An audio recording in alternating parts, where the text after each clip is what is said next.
Hello and welcome back, Commanders and Commanderettes. Chesty Puller here with a update video on the Elite Darkstorm. You'll need 40 parts to get your regular Darkstorm upgraded to the Elite Darkstorm. The key to this video is having a max level escorts. Now, I'm using a disposable unit, Elite Rifleman, just bringing a couple in here just to draw the Darkstorm out so that I can get within range with my escorts. Once the escorts target the Darkstorm, you can retreat the Elite Rifleman, and then the Darkstorm, no matter how far it goes away from you, the max level ability for the escorts is that it will continue to target you. You see that red symbol that is on the Darkstorm? That is the lock, which is the special ability of the max level escorts.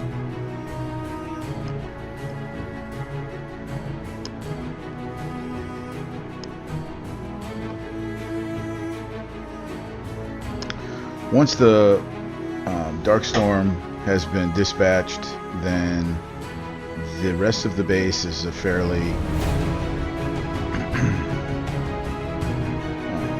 mild-mannered base. And there are two avalanche turrets, one on the left and one on the right, that could potentially damage your drones on your Cerberus. So you want to make sure that as you're using the Cerberus to protect you against the Dracons in the tower, that you don't move too far forward. There you can see one of the avalanche turrets that I was referring to.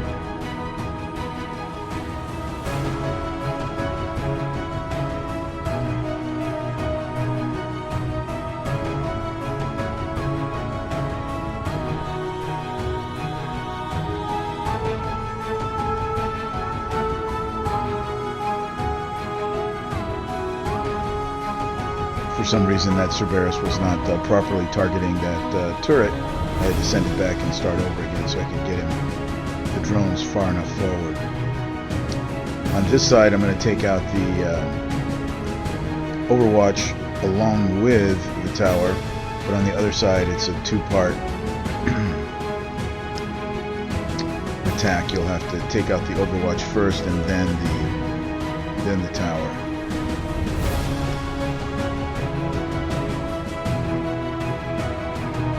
Once I get the front part of the base cleared here, if you have a Prophet, minus an Omega Prophet, it will really come in handy because it can reduce some of the challenge of this base. Just make sure, try to leave some walls here, and additionally, try to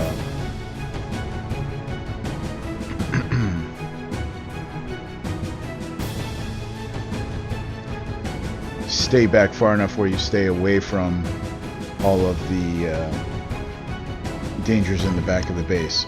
So now we'll bring in a Prophet, and hopefully we've got enough walls left to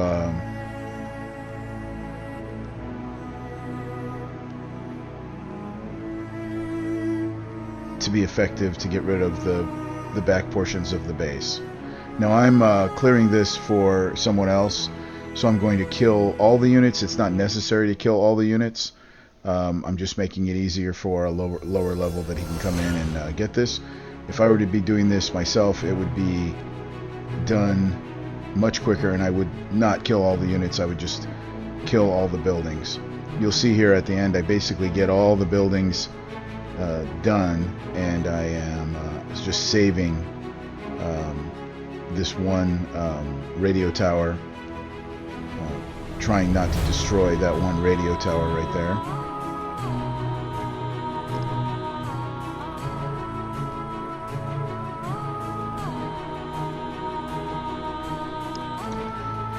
In this case, there was just enough walls left for me to take out what I wanted to. You don't have to use walls. You can use actual buildings as well, inert buildings, such as this radio tower right here. That comes in handy. It clears out this whole, pretty much this whole left side of the base. And the rest of that I'm just gonna clear out with with lancers.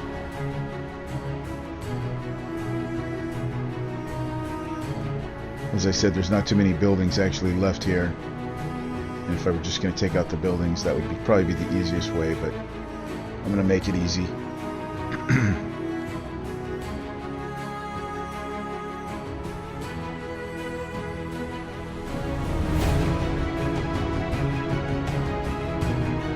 You saw a couple of units coming down there, but I wasn't shooting them. That's a glitch. Those units aren't actually there. They've still got that glitch going on where they show units to be in a place that they are not. So you just have to be careful, because you see one guy's still running around there and I'm not shooting him because he's actually not there. Now I got him because he was over there by that bastion.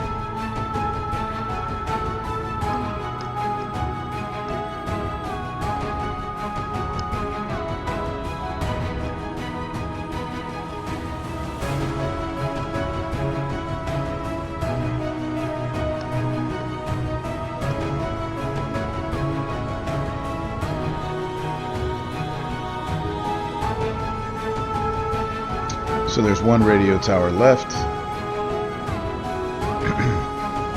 And as you may see in many of my videos, I've got a lot of units there that I'm actually not even using all of them. I don't like to move my units around. I just like to keep them in whatever platoon that I am used to having them in. That way it's easier for me to remember. And that's actually a lot better for me. I know a lot of people like to move their units around and create new platoons all the time so that one platoon can do the job, but that doesn't work for me. I hope this was helpful. Have a good day. See you next time.